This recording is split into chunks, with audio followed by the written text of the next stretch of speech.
بھی کمیونیکیٹ کرتے ہیں. اسے میٹا فزکس اس بارے میں کیا کہتی ہے, فزکس اس بارے میں کیا کہتی ہے. ڈاکٹر فرقان صاحب ایک بات بتائیے. جی. ڈاکٹر خالد سہیل کہتے ہیں کہ مرد ابھی تک اپنا کردار ٹھیک طریقے سے نہیں لکھ سکا. آپ کو مرد ہونے پہ افسوس تو نہیں ہو رہا؟ نہیں, افسوس نہیں ہے. افسوس تو نہیں ہے. نہیں, افسوس نہیں ہے. مسئلہ یہ ہے کہ یہ جو مرد کو جو ہے اکارڈنگ ٹو سوسائٹیز ہمیں اس کو ڈیفائن کرنا چاہیے کہ ہم مرد سے چاہتے کیا ہیں. ٹھیک ہے, کیونکہ جو مرد ہے وہ اس کو پتہ نہیں لگ رہا کہ وہ کرے کیا. بہت کنفیوز ہے نا, بہت کنفیوز ہو رہا ہے. مثال کے طور پہ اس کے جو رشتے ہیں ان کے ساتھ اس نے کس طرح جو ہے بیہیو کرنا ہے اس کو سکھایا جاتا ہے. پھر بات جو ہے آ جاتی ہے کہ آپ کی تربیت کس طرح چل رہی ہے, آپ کو سکھا کون رہا ہے. پھر مرد ہے, مرد کو جو ہے ماں اور باپ پہلے تو یہ سکھاتے ہیں, مینس کہ جو بچہ ہے جو میل ہے اس کے بعد پھر سوسائٹی سکھاتی ہے. اب سوسائٹی میں آپ کی ارد گرد کے لوگ کیسے ہیں, اب یہ آپ اس کو کیٹیگرائز کر لیں کہ مینس کہ آپ دیہات میں ہیں اور اس کے بعد شہر میں ہیں. ضروری نہیں کہ دیہات میں جو ہے لوگ زیادہ جو ہے کیا کہہ سکتے ہیں اس کو, زیادہ شعور میں نہیں ہے, ان کے پاس بہت شعور ہوتا ہے. ڈاکٹر خالد سہیل کے اس جملے کو, اس سینٹینس کو کیسے دیکھتے ہیں کہ مرد جو ہے وہ ابھی تک اپنا کردار نہیں لکھ سکا؟ رابعہ بھی اس کو انڈورس کرتی ہیں. رابعہ کا ہے, پھر رابعہ اس کی وجہ بیان کرتی ہیں. وہ کہتی ہیں آپ کوئی بھی تھیسس اٹھا کے دیکھ لیں, اس پہ لکھا ہوگا فلاں کے ادب کا نسائی تجزیہ. یہ میں اس پہ بات کرنا چاہوں گی. یہ مسئلہ یہ نہیں ہے مرد کیوں نہیں لکھ سکا. نسائی تجزیہ تو ہم کروا رہے ہیں لٹریچر میں, ہم پورے یہاں کا لٹریچر اٹھا لیں, ہم کہتے ہیں فلاں. مسئلہ کیا ہے, ہم عورت کو سمجھنا چاہ رہے ہیں. اچھا, آپ عورت کو سمجھنا چاہ رہے ہیں, پہلے آپ اپنا بیان تو کریں. مطلب پورا لٹریچر آپ اٹھا لیں. میں دعوے سے کہتی ہوں مرد کی نفسیات, مرد کا کردار نہیں لکھا گیا. جب میں ایم اے میں اپنا تھیسس کرنا چاہتی تھی, میرا ڈاکٹر سہیل سے یہی کہنا تھا, سر میں مردانہ کرداروں کا تجزیہ کرنا چاہتی ہوں. انہوں نے کہا اس کے لیے تو پہلے آپ کو کردار لکھنے پڑیں گے. پھر میں نے جتنا لٹریچر پڑھا اس کے بعد اور اس سے پہلے, اس سب کا میں نے خود سے تجزیہ کیا, تو نظر آیا کہ مرد نے بھی جو کردار لکھا وہ عورت کا لکھا, یا اس کے گرد گھومتی ہوئے ایک اپنے کردار کو لکھا. جو اس کی اصل سچی نفسیات ہے وہ کہاں ہے, وہ کیا چاہتا ہے, وہ کس بات پہ کیسے بیہیو کرتا ہے. لیکن ہمارے ادھر ایک نوجوان رائٹر علی اکبر ناطق موجود ہیں, ان کے کردار زیادہ تر مردوں کے ارد گرد ریوالو کرتے ہیں. ہاں, علی اکبر ناطق کے کردار ڈیفینیٹلی, لیکن وہ سوسائٹی کا مرد ہے. موجودہ سوسائٹی کا موجودہ مرد کیسے بیہیو کرتا ہے, کیسے دیکھتا ہے چیزوں کو, مرد کی ایک الگ نفسیات ہے. مطلب ہم اگر یہ کہتے ہیں کہ عورت جی ایسے بنی, عورت جس طرح آپ کہتے ہیں یا اسے ماننے کو تیار ہیں, وہ ایک ریفائنڈ چیز سے بنی ہے. آپ ڈائریکٹ ایک خام چیز سے بنا مرد چیز ہے نا, میتھ اٹھائیں تو وہ مٹی سے اٹھائی, اس کی چیزیں بھی ویسی ہوں گی. اسے عورت سے زیادہ رف ٹفنس اچھی لگتی ہوگی, وہ مٹی سے اصل چیز سے اٹھا ہوا ہے, اس کے اندر وہ خاصیتیں ہوں گی. عورت پھر ریفائنڈ چیز سے بنتی ہے اس کے بعد. تو ریفائنڈ چیز سے بنی ہوئی چیز کی خاصیت, اور جو ریفائنڈ نہیں ہے وہ ایکچوئل خام سے ہے, اس کی خصوصیت ٹوٹل الگ ہوتی ہے. اور ہم اسی جگہ پہ آ کے کہہ رہے ہیں. اردو لٹریچر میں تو ہمارا پرابلم یہ ہے, ہم خوفزدہ ہیں. باہر لکھا جا رہا ہے, ہم خوفزدہ ہیں کہ اچھا یہ میں نے لکھ دیا تو کیا ہوگا, ہمیں باتیں سننی ہیں لوگوں سے, میں ایسے کیسے سوچتا ہوں. کیونکہ خام چیز ہے نا, تھوڑی رف ٹفنس ہوگی, تھوڑا سا وہ چیزیں ہوں گی جو اس سوسائٹی کے لیے بولڈ ہیں, لیکن وہ ہوں گی. حقیقت وہی ہے, اور وہیں سے پرابلم شروع ہو رہا ہے. ڈاکٹر فرقان, ڈاکٹر خالد سہیل کا کہنا ہے کہ ابھی اردو کے افسانہ نگار اس مقام تک نہیں پہنچے کہ پورے انسان کی کہانی لکھیں. آپ مشرق میں رہے ہیں, آپ مغرب میں رہے ہیں, مڈل ایسٹ میں بھی رہے ہیں, مشرق وسطیٰ میں بھی رہے ہیں, اور اس کے علاوہ یورپ, ویسٹ اور باقی افریقہ تک آپ نے ٹریول کیا ہے. اچھا, کیا یہ بات درست ہے؟ بہت خوب. یہ بلکہ میں پچھلے دنوں جو ہے مستنصر صاحب کو بھی پڑھ رہا تھا, تو وہ بھی یہی کہہ رہے تھے کہ اردو میں جو ہے ابھی تک وہ ہو ہی نہیں سکا. کس طرح ہوگا, کیونکہ ہم نے وہ چیزیں جو ہیں وہ تجربے ہی نہیں کیے, تو ہم کیسے جو ہے ان تجربوں کو لکھ سکتے ہیں. اور کہ جس نے کبھی روٹی توڑ کے نہیں کھائی تو اس کو کیسے پتا ہوگا کہ روٹی کا ذائقہ کیسے ہے, یا اس کو کھانا پڑے گا کس طرح. تو اسی طرح جو ہے مثال کے طور پہ انہوں نے کہا کہ ادھر ایکسپیریمنٹس ہوتے ہیں, ہم ایکسپیریمنٹ سے ڈرتے ہیں. جو باہر کے ادب ہے اس میں ایکسپیریمنٹ کر رہے ہیں. اور جیسے رابعہ نے کہا کہ یہاں کا جو مرد ہے نا وہ ڈرتا ہے, اور بہت خوب یہ ریلی, کیونکہ اس نے سوسائٹی میں جینا ہے نا, تو وہ کیا کرے, مینس کہ میں پورا سچ نہیں لکھ سکتا, پورا سچ جو میرا ہے, میرا سچ جو ہے, ہاں کہ میں کیسے فینٹیسائز کرتا ہوں, ہاں میں عورت کو کس طریقے سے دیکھنا چاہتا ہوں, میں مرد کو کس طریقے سے دیکھنا چاہتا ہوں, اور دوسرے جو ہیں ہمارے جیسے جیسے رشتے جو ڈوائڈ ہوتے ہیں میں ان کو کس طرح لیتا ہوں. اگر اس کے بارے میں اگر ہم دیکھیں تو ہم جو خواجہ سرا ہوتے ہیں ان سے اگر اس کے اوپر بات کریں تو ان کا پرسپیکٹو جو ہے وہ ایک عجیب ہے, جو کہ ان کا سچ ہے, کیونکہ وہ ہر روز بہت سارے جو ہے لوگوں کو وہ اسٹڈی کرتے ہیں. جیسے درویش کے بارے میں کہا گیا کہ وہ انسانوں کو پڑھتا ہے اور کتابوں سے کچھ نہیں ملتا, میں تھوڑا سا اس سے جو ہے اختلاف کروں گا. درویش ڈیفینیشن ہے اس میں اگر جائیں تو وہ کہتا ہے کہ جو دوسروں کے لیے جیتا ہے اپنے لیے بعد میں جیتا ہے. ٹھیک ہے, ایکسپیریمنٹ ہے نا, ٹھیک ہے, تو اگر کتاب نہ ہوگی تو وہ ایکسپیریمنٹ کیسے ہم تک پہنچیں گے. ٹھیک, اگر ہم مذاہب کو لے لیں تو وہ ڈیفینیٹلی جو ہے وہ کتاب سے ہی ریلیٹ کرتے ہیں, ہمیں کتابوں سے ہی بہت سارے ایکسپیریمنٹ ملتے ہیں, اور کتاب میں خصوصیت ہوتی ہے جتنا ظرف ہوتا ہے اتنا ہی دیتی ہے. ٹھیک, کیونکہ آپ کے پاس ایکسپیریمنٹ نہیں ہے تو آپ نہیں, آپ کے پاس اگر وہ کریٹیکل سوچ نہیں ہے یا آپ اگر اس کو سوچنا ہی نہیں چاہتے تو آپ کو پتہ نہیں لگے گا نا. ٹھیک ہے, مثال کے طور پہ اگر اناٹمی ہے تو اناٹمی کو میں صرف سوچتا ہی رہوں کہ یار یہ ہے, یہ کہ اس کا اعضاء ہے, یہ ہے, ایسے نہیں ہے. میں اس کے اوپر ایکسپیریمنٹ کروں گا کہ اس کی جو باڈی ہے اس کو دیکھوں گا, اس کے مسلس دیکھوں گا, تو پھر اس کو ویژولائز کروں گا, تو پھر مجھے سمجھ آئے گی نا. ٹھیک, کتابیں بہت کچھ دیتی ہیں لیکن ہمارا ظرف اتنا نہیں ہے کہ ہم اس میں سے وہ چیزیں انگریوٹ کر سکیں, یا ہمارا جو ادب ہے اس میں وہ چیزیں ہیں ہی نہیں, یا شاید ہم, اور اس میں یہ بھی آتا ہے کہ ہم نے ٹرانسلیٹ نہیں کی بہت ساری چیزیں. یہ مجھے نہیں سمجھ آتی کہ کیوں نہیں ہم نے ٹرانسلیشن کی. ہم نے یہ علم یا جھنڈا تو اٹھایا ہوا ہے کہ اردو ہماری زبان ہے اور اس کو جو ہے رائج کرنا چاہیے, لیکن یہ ایک طرف پہ یہ کیوں نہیں دیکھتے کہ ہم نے کیا اردو میں وہ کام کیا ہے, کیا سائنس کی اصطلاحات جو ہیں وہ پوری کی پوری ہیں ہمارے پاس, کیا ہمارے میں اتنا ظرف ہے کہ ہم دوسروں کی اصطلاحات جو ہیں وہ لے سکیں. انگلش تو لیتا ہے, بہت سارے جو رشین لیتا ہے, ان میں مثال کے طور پہ جو رشین ہے, رشین میں صرف آنے جانے کے جو ہیں وہ 25 ورب ہیں. ٹھیک ہے, ہم کیا ہے, ہم کیا کر رہے ہیں, ہمیں اپنا دیکھنا پڑے گا کہ ہم نے, اگر ہم نے عالمی سطح پر ادب لے کے جانا ہے تو ہم نے وہ ایکسپیریمنٹ کرنے پڑیں گے. ہم اس تحریک کے اندر آ جاتے ہیں. آپ یہ سمجھتے ہیں کہ یہی وجہ ہے جس سے ہمارے پاکستان کے اندر جو سفر نامہ نگار جو ہیں وہ ایک اچھا سفر نامہ نگار نہیں بن سکے, کیونکہ ان کے مشاہدات کا فقدان تھا, انہوں نے ٹریول کم کیا, انہوں نے سفر کم کیا, انہوں نے دنیا کو کم دیکھا, اور جنہوں نے یہ کیا اور جنہوں نے یہ کام بخوبی انجام دیا انہوں نے ہمیں بہت سی دنیا سے روشناس بھی کروایا, انہوں نے ہمیں رپورٹنگ اور سفر نامے کا فرق واضح کر کے دیا انہوں نے ہمیں, لیکن وہ بہت محدود لوگ ہیں. تو یہاں پہ آپ کا اور جو مکالمہ ہو رہا ہے ڈاکٹر خالد سہیل کا, آپ کہتے ہیں کہ اردو کے لوگ جو ہیں وہ اپنے اس پہرائے سے باہر نہیں نکل سکے. ابھی تک مشرق کے مرد کے اعصاب پر عورت سوار ہے, وہ ابھی اس کی دوست نہیں بنی ہے. رابعہ درویش ہے, ایک درویش اور بھی ہیں پاکستان میں, گجر خان میں رہتے ہیں, پروفیسر احمد رفیق اختر ہیں, وہ کہتے ہیں مرد اور عورت جو ہیں دو مختلف اجناس ہیں, ان میں دوستی نہیں ہو سکتی ہے. دوستی ہو سکتی ہے تو وہ مرد اور میاں اور بیوی, خاوند اور بیوی کے تعلق میں ہی ہو سکتی ہے, جس کی یادگار جو انڈیا کے اندر ایک بہت بڑا محل ہے جو بنایا ہوا ہے, کیا نام ہے, تاج محل کی صورت میں وہ اس کا جواب دیتے ہیں ہمیں. تو آپ بتائیے کہ اب یہ مختلف اجناس ہیں. رابعہ درویش ہے, ہمیں رابعہ پہ تھوڑی سی انویسٹیگیشن کر لینے دیجیے. رابعہ درویش ہیں, رابعہ یقین رکھتی ہیں کہ جناب کے الہام پہ, الہام کی گائیڈ لائن پہ, خدا کے وجود پہ وہ غازی علم دین کے مزار پہ جاتی ہیں, دعا مانگتی ہیں.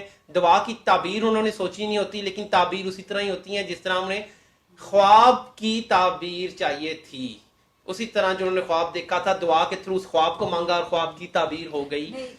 تعبیر چاہیے نہیں تھی, میں ٹیسٹ کیس تھا, ٹیسٹ کیس تھا. ٹھیک ہے, احمد رفیق اختر بھی درویش ہیں, آج کے صوفی ہیں, ہم سب مانتے ہیں. جی جی. اب رابعہ کیسے ڈیفائن کرے گی اپنی فلسفی کو؟ نہیں، احمد صاحب کا جو نقطۂ نظر ہے وہ خالصاً مذہبی ہے، اس کا تعلق مذہب کے ساتھ، پھر سوسائٹی اور مذہب کے خاص سیگمنٹ کے ساتھ، تصوف کے اور ساتھ. ساتھ سوسائٹی کے جو ہماری حدود ہیں، پھر ایشین سوسائٹی کی ایک تصوف کی الگ حدود ہیں، یہ چیز وہاں جڑ رہی ہے. اب اگر آپ آج اس سے دور چلے جاتے ہیں، آپ جاتے ہیں عرب میں، حسن بصری اور رابعہ بصری دوست تھے.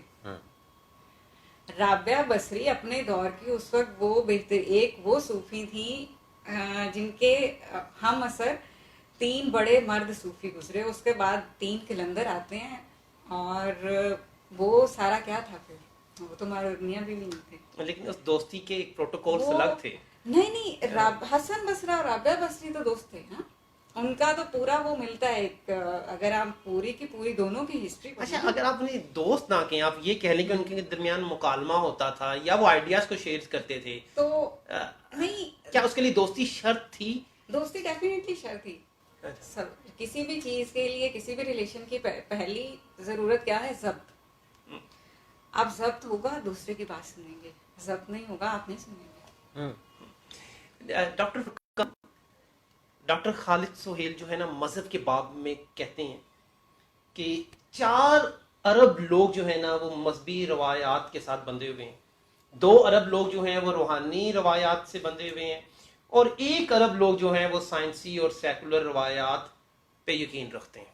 اچھا، اب تو رابعہ بتائیں گی کہ انہوں نے کس طرح کلاسیفائڈ کیا. یقیناً ان کی کوئی سیمپل سائز ہوگا، کوئی ڈیٹا، اور انہوں نے اسٹیٹسٹکس دیا ہوگا. مگر بہت سے لوگ ایسے ہیں جو خدا کو نہیں مانتے لیکن وہ اس کا برملا اظہار بھی نہیں کرتے.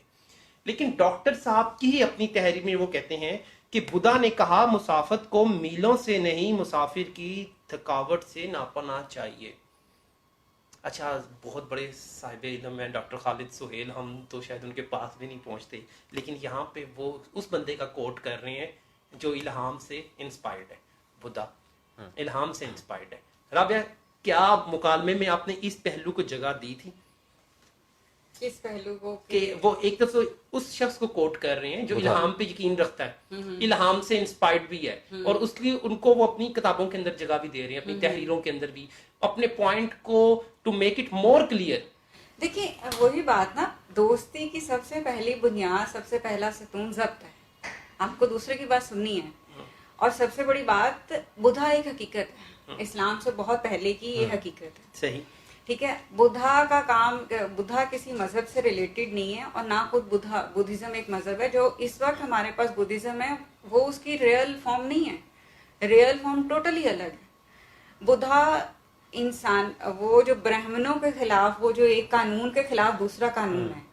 پھر دوسرے یہ کہ وہ الہام ہے. الہام ہم نے اسے اس لیے ساتھ جوڑ لیا الہام کے، وہ مشقیں ہیں جن کے رزلٹ عموماً کسی بھی مذہب میں ایک سے نکل سکتے ہیں. بدھا وہ مشقیں ہیں، ذہنی ہوں، جسمانی ہوں. ہمارے ہاں وہ اس کو ہم روزہ کہتے ہیں، ہمارے ہاں ہم اس کو نماز کہتے ہیں، ہمارے ہاں ہم اس کو چلہ کہتے ہیں. تو بدھا وہ سب کچھ ایک مشقت کے طور پہ کر رہا ہے، پھر وہ نروان حاصل ہوتا ہے. بدھا بھی ہمارے پاس 2 ہیں، ہم یہ بھی نہیں ماننے کو تیار. ایک بدھا وہ ہیں جو نروان سے پہلے کے ہیں، ایک بدھا وہ ہیں جو نروان کے بعد. نروان سے پہلے والا بدھا ہم نے قبول کر لیا ایشیا میں، نروان کے بعد والے بدھا کو ہم جانتے نہیں. مگر دونوں الہام سے تو انسپائرڈ ہیں. الہام ہونے کے بعد وہ زندگی کی طرف پلٹتے ہیں، ہم نے الہام ہونے کے بعد بیک ہی کو رکھا. اچھا، یہاں پہ خالد سہیل صاحب کا پوائنٹ اس سینس میں وہ بناتے ہیں کہ وہ زندگی کی طرف پلٹے ہیں. خالد سہیل زندگی کی طرف پلٹنے کو کہتے ہیں، اور دوسرے یہ چونکہ وہ دہریہ ہیں، وہ کسی کی بھی بات کر سکتے ہیں. پھر وہ کہتے ہیں کہ یوسف کا کردار اس لیے بھی اہمیت کا حامل رہا ہے کیونکہ یوسف خوابوں کی تعبیریں کرنا جانتا ہے. اور رابعہ کے لیے یوسف کا کردار بہت انسپائرنگ ہے. 4 کتابیں لکھی اور 4 کا انتصاب یوسف کے نام پہ کر دیا. میرے لیے بہت انسپائرنگ ہے، لیکن اس لیے نہیں کہ وہ ایک خواب جانتے تھے. میرے لیے انسپائرنگ اس لیے ہے کہ وہ ایک ایسا مرد تھا جس کے سامنے دولت تھی، شہرت تھی، حسن تھا، ساری وہ دنیا کی کمزوریاں تھیں جو کسی کے سامنے ہوتی تو وہ گھٹنے ٹیک دیتا، اور اس نے انکار کر دیا. تو یہ انکار کی جو طاقت تھی، نمبر 1. نمبر 2، جمالیات ایک وہ نہیں تھی جو انہیں ظاہری عطا ہوئی تھی اور ہم کہتے ہیں کہ جی 90% حسن ان کا تھا، اور یہ وہ ان کے پورے عمل میں جمالیات تھی. ان کے پورے رکھ رکھاؤ اٹھنا بیٹھنا ہم اتنا ماضی میں جا کے دیکھتے ہیں, ہم آج بھی اس تہذیب کو چھو کے نہیں گزرے. بہت تو خوب. وہ ڈاکٹر فرقان تہذیب کا نام ہے. بات سمجھ میں آتی ہے. ڈاکٹر صاحب, مشرق اور مغرب کی تہذیب و تمدن الگ الگ ہیں. شادی کے تعلقات کی نوعیت بھی الگ ہے. عورت اور مرد کا جو تعلق ہے اس میں بہت زیادہ ویریشنز ہیں مغرب میں, ہمارے ادھر اس طرح نہیں ہیں. اچھا, اب آپ ایک بات بتائیے, ڈاکٹر صاحب اور رابعہ مکالمہ کرتے ہیں, مکالمے پہ اس نتیجے تک پہنچتے ہیں کہ آپ لوگ جو ہیں اپنی فکر کو, سوچ کو, کسی کی روح کو قید نہیں کر سکتے ہیں, اور قید ہونا بھی نہیں چاہیے. لیکن the very moment we step into the world, indoctrinations کی فورسز آ جاتی ہیں. آپ کیسے اپنے ماضی کے تجربات سے, اپنے گھر کے ماحول سے, اپنی ویلیوز سے, اپنے سسٹم سے الگ رہ کے سوچ سکتے ہیں؟ ایک مشکل امر ہے نا, اور یہی آپ کا نفسیات پہ بھی اثر کرے گا, یہی آپ اس کی جھلک آپ کے ادب پہ بھی آئے گی.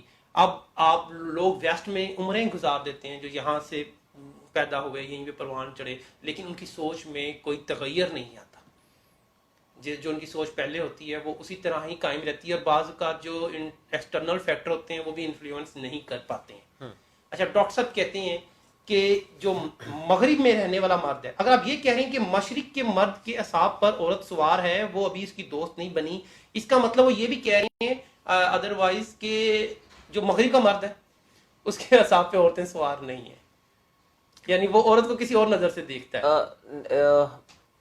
اس پہ یا وہ ایک خاص کلاس کو ڈسکس کریں کہ جو وہاں کی انٹلیکچوئل کلاس ہے, کس طرح آپ اسے دیکھیں گے؟ کیونکہ ڈاکٹر صاحب سے آپ جانتے ہیں. جی میں انہیں بہت, لیکن نا یہ بہت جو ہے مشکل سوال ہے, کیونکہ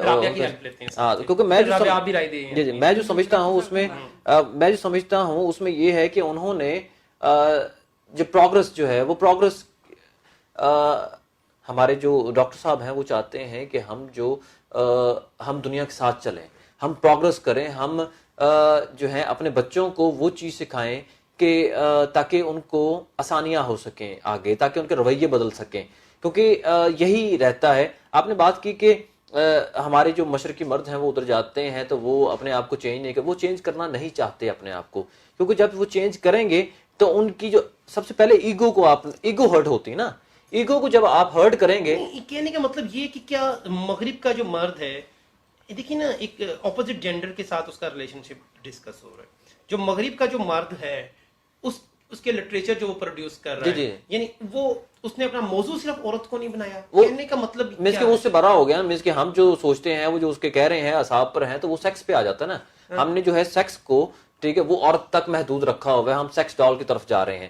جو ہم نے عورت کو صرف یہ سمجھا ہوا ہے کہ ہم جو اس کے ساتھ بچے پیدا کریں, سیکس کریں یہ, لیکن وہ جو ہے اس سے اوپر چل جائیں, کیونکہ رائٹس, یہی تو رائٹس آئی تھے اس پہ. اگر ہم جینڈر کی موومنٹس میں جائیں, جو فیمنزم کی طرف جائیں, تو وہ یہی بات آ رہی تھی نا. کہ رابعہ کہتی ہیں کہ ڈاکٹر صاحب آپ مغرب کی بات کر رہے ہیں, آپ ریپلائی کرتی ہیں, آپ کہتی ہیں کہ یہاں بہت تبدیلی آ چکی ہے, ضرورت کے تحت نہیں بلکہ رسم و رواج کے تحت بھی, اور بلکہ مجبوری کے تحت بھی ہم بہت سے ایسے کام کرنے لگے ہیں جو کہ مغرب میں ہوتے ہیں. دیکھیں, اس میں دو چیزیں ہیں. ایک تو یہ کہ یہ جس چیز میں نے انہیں ریپلائی کیا وہ تھا ڈیٹ. وہ ڈیٹ کو بہت پازیٹیو لیتے ہیں. میں نے کہا ڈاکٹر صاحب ڈیٹ یہاں ہونے لگی ہے. وہ دور ختم ہو گیا کہ جس وقت ہم لوگ اپنی فیملیز میں ہمیں پرابلم ہوتا تھا, یار ہماری بیٹی, آج مائیں اپنی بیٹیوں کو خود کہتی ہیں کہ ٹھیک ہے یار چلی جاؤ, کسی کو پتہ نہ لگے.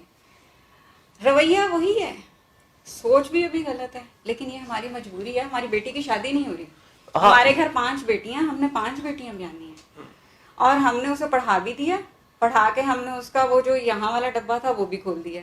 اب وہ اس ڈبے کے ساتھ آپ کو کوئی قبول. اس میں یہ بھی مسئلہ ہے نا, ہم نے اپنے جو ہے مردوں کو یہ نہیں سکھایا, اس کے بعد مردوں کو یہ نہیں سکھایا ہم نے. بچے کا مثال کے طور پہ ہم بچی کے اوپر جو ہے ریسٹرکشن کر رہے ہیں, لیکن بچے کو کہتے ہیں کہ آوارہ گردی کرو, جو مرضی کر رہا ہے, ٹھیک ہے, موٹر سائیکل لا دو, لو یہ اس پہ نہ پھرتا رہے, ٹھیک, لاہور پھرتا رہے, اور جو بھی کباہتے ہیں کرے, سگریٹ پیے, پان گٹکا, دیز ٹائپ آف تھنگس, ٹھیک ہے. لیکن مرد کی جو ہے اصلاح وہ ضروری ہے.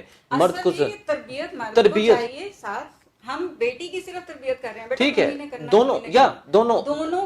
دونوں کو نا ایکولی ہمیں لے کے چلنا چاہیے. تربیت چاہیے. تربیت کی کمی ہے. اگر ڈیٹ کی بات ہے تو ڈیٹ کی بات میں اب اگر ہمارے پہلے بھی تھا, ڈیٹ پہلے بھی ہوتی تھی, اگر آپ 100 سال پہلے بھی چل جائیں, 100 سال پہلے 200 سال پہلے بھی ڈیٹ کا تھا, لیکن اس کی فارم علیحدہ تھی. مگر یہ بتا رہی ہیں کہ اب ہم وہ مجبوری کے تحت ہمارے سماج مطلب میں یہ جو اب اس کا ایک فیشن ہے یا مجبوری ہے؟ وہ ایک پوائنٹ بتا رہی ہیں اس کا کہ ایک پوائنٹ ہے کہ ہم اس کے جیسے کازز ہوتے ہیں تو اس میں سے ایک کاز ہے. باقی یہ جو آپ نے پہلا والا سوال کیا کہ اصحاب پہ سوار ہونا, اور بات یہ نہیں ہے, وہ بات یہ ہے, یہ دو کلچر ہو گئے, وہ اس کلچر کو اڈاپٹ کر لیا انہوں نے, یہ سمجھ لیا, یہ اب ان کو سمجھ آ گیا ہے کہ یہ جو ایک عورت ہے یہ صرف ایک کام کے لیے نہیں ہے, کیونکہ جب ایک لفظ قرآن پاک میں نفس کا آ رہا ہے, دونوں ایک نفس سے بنے ہیں, اس کا مطلب ہے اگر ذہن اس کا کام کرتا ہے, ذہن اس کا بھی کام کرتا ہے, جسم اس کا کام کرتا ہے, ہم نے اسے جسم بنا رابعہ کچھ تو ہمیں آپ دونوں کے بارے میں پتا چلا, آپ نے مکالمہ کیا, لیکن آپ لوگوں نے کچھ اپنی پرسنل بھی چیزیں ایک دوسرے سے شیئر کی, اور اب وہ پبلک ہو چکی ہوئی ہیں کیونکہ کتاب پبلش ہو گئی ہے, تو ہم نے ڈسکس کر سکتے ہیں. رابعہ کے عمر بھر کے تجربات اس کو ایسے ہی ملے اور ایسے ہی یقین دلایا, اس نے جو چاہا جسے حاصل کرنے کی کوشش کی, وہ خوش نصیبی سے خالق نے اس کی جھولی میں ڈالا ہی نہیں. ڈاکٹر خالد کہتے ہیں کہ میں نے جو خواب دیکھا میں نے اس کی تعبیر پائی. رابعہ کہتی ہیں کہ میں نے جو خواب دیکھا, جو میں نے حاصل کرنا چاہا, خالق نے فارچونیٹلی وہ مجھے دیا ہی نہیں. اچھا, خالق نے یعنی کہ سوچ کے آپ کو نہیں دیا نا, یا آپ نے اس کے لیے وہ تگو دو نہیں کی. ڈاکٹر خالد کہہ رہے ہیں لائف میں جو سب سے اہم چیز ہے وہ لاجک ہے, سب سے اہم چیز جو ہے وہ پرسیوٹ آف ہیپینس ہے, ٹھیک ہے, وہ لائف میں سب سے اہم چیز جو ہے وہ انسان کو سمجھنا ہے, اور اس کے مطابق انہوں نے اپنے خواب کو شاید الائن کیا جو انہوں نے اس کی تعبیر پا لی.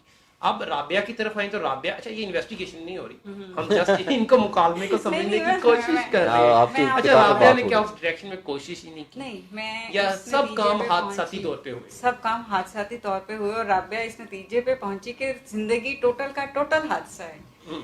مطلب میرا پرسنلی تھا کہ میں پینٹر بننا چاہتی تھی, میں جا کے وہ ٹیسٹ بھی پاس کر لی, وہ تو ہم نے پڑھ لیا, ٹھیک ہے, سب کچھ ہو جاتا ہے. اب یہ بتائیے کہ میرے فادر کہتے ہیں کہ بیٹا داخلہ نہیں, خالق نے وہ سب کچھ فارچونیٹلی نہیں دی, خوش ہاں نصیبی سے نہیں دی. مطلب یہ دیکھیں نا کہ اب وہ خالق نے میرے ابا کے ذہن میں ڈال دیا کہ بیٹی کو پینٹر نہیں بنانا. ابا نے کہا جی پینٹر نہیں بننا, میں نے پڑھائی چھوڑ دی. شاید سوسائٹی نے کر دیا, خالق تو نہیں, اب آپ دیکھیں, اب میں اس نتیجے پہ پہنچی. اچھا پھر رابعہ کیا کرتی ہیں؟ ایک صاحب علم سے ڈاکٹر فرقان صاحب ان کی گفتگو ہوتی ہے, صاحب علم کا نام عرفان الحق صاحب ہے, جو تصوف کے پیروکار ہیں. جی وہ کہتے ہیں کہ یہ تقسیم تو خدا نے خود کی ہے, کہ کسے ڈاکٹر بنانا ہے, کسے ادیب بنانا ہے, کسے شاعر بنانا ہے, کسے محقق بنانا ہے. یہ بات صحیح ہے, اس بات کو میں مانتی ہوں, اور اس بات کو میں مان گئی کہ دیکھیں میں نے پینٹر بننے کے لیے پوری کوشش کی, میں پاس ہو جاتی ہوں ٹیسٹ میں, داخلہ میرا ہو جاتا ہے, داخلہ ہونے کے بعد ایک دو کلاسز بھی لیتی ہوں. میں پینٹر نہیں بن سکتی, ڈیڈی مجھے کہتے ہیں کہ بیٹا نہیں, فائن آرٹ نہیں پڑھنا. اچھا, اس کے بعد میں سوچتی ہوں کہ مجھے لیکچرار بننا ہے, سب کچھ ہو جاتا ہے, فرسٹ ڈویژن میں پاس بھی ہو جاتی ہوں, اور لیکچرار نہیں بن سکتی, اور اس کے بعد ہو جاتی ہے. اور اس کے بعد آپ کے مینٹور آتے ہیں اصغر ندیم سید, وہ کہتے ہیں لکھو, اتنا لکھو کہ تمہارے لفظ بولنے لگیں. پھر لفظ بولتے ہیں, اور رابعہ سے ہماری بھی بلکہ وہ کریکٹر بنتے بن جاتا ہے. نہیں, یہ بلکہ مجھے لگتا ہے سم ٹائمز کہ یہ دعا تھی. اچھا, اور وہ جو تھا نا, کچھ خواہشیں, یعنی بالفرض سکتا ہے آپ کی خواہش ایک ہی چیز کے لیے مجھ سے زیادہ اسٹرانگ ہو سکتا ہے کہ مجھے اپنے فادر کی خواہش مجھ سے زیادہ اسٹرانگ طاقت تھی اس میں, کہ وہ مجھے یاد ہے, وہ مجھے بچپن میں خواتین رائٹرز کی کہانیاں سناتے تھے, فلاں بیٹا فلاں کے ساتھ ایسا ہوا, اس کے ساتھ ایسا ہوا, تو شاید ان کی جو ادبی مجلسیں ہوتی تھیں آپ بھی ساتھ جاتی تھیں ان کے, وہ جو خواہش ان کی اسٹرانگ تھی مجھ سے بہت زیادہ, کہ وہ بیٹی کو شاید رائٹر دیکھنا چاہتے تھے. تو وہی بات ہوگی نا, جس طرح کے میری خواہش نہیں تھی. لیکن انتظار حسین کے پاس جو تھیں وہ نانیاں تھیں, اور مستنصر صاحب کے پاس ماسیاں ہیں, وہ خود کہتے ہیں, ٹھیک ہے, تو میں آپ جو ہیں وہ کہہ رہے ہیں کہ والد ہیں. میں جو ایک جگہ جی یا میں ان کا دسیحال پہ زیادہ زور ہے. میرا مطلب میں کہتی ہوں کہ مجھے وہ کہے نا, مجھے 10 مردوں نے نہیں, آپ کو چچا سے محبت ہے, آپ کو تایا سے محبت ہے, اور آپ کو جس سے زیادہ محبت ہے وہ آپ کی پھپھو ہیں. خطاب میں آپ نے برملا اظہار کیا اس کا. ڈاکٹر فرقان صاحب, آپ یہ بتائیے یہ جو انہوں نے رائٹنگز لکھی انہوں نے سوچ سمجھ کے لکھی ہوں گی. ڈاکٹر خالد سہیل کا تو میں کہہ سکتا ہوں کہ جناب he is a realistic pragmatic you know کہ ہر چیز سوچ سمجھ کے لکھنے والا بندہ ہے, لیکن شاعری وہ بھی کرتے ہیں. شاعری وہ بھی کرتے ہیں.